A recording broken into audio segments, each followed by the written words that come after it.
The United States has been the largest monetary and weapons supplier of Ukraine. So as the war continues on, here is where the two 2024 candidates stand on the issue of Ukraine and NATO. Let's start with the vice president. As Vice President, Kamala Harris has been a strong supporter of Ukraine and met with Ukrainian President Volodymyr Zelensky at least 6 times since the war began.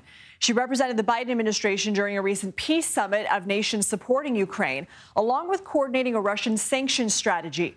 In remarks at this year's Munich Security Conference, she emphasized her commitment to the issue. You have made clear that Europe will stand with Ukraine. And I will make clear President Joe Biden and I stand with Ukraine.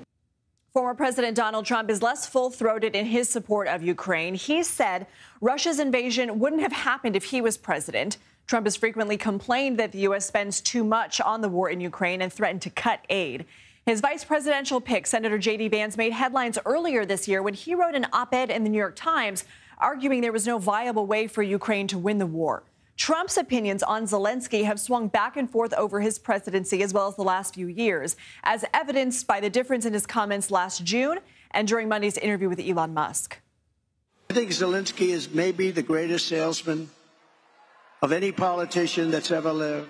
Every time he comes to our country, he walks away with $60 billion. I know Zelensky. He was very honorable to me. One of the issues most closely tied to Ukraine is NATO, something Trump has raised a lot of alarm bells across Europe. So during his presidency, he frequently complained that other countries in the alliance don't pay their fair share and refused to guarantee U.S. military protections for other NATO members that don't allocate enough in defense spending. He told supporters at a February rally he hasn't changed his opinion about NATO. I did the same thing with NATO. I got them to pay up. NATO was busted until I came along. I said, everybody's going to pay. They said, well, if we don't pay, are you still going to protect us? I said, absolutely not. They couldn't believe the answer.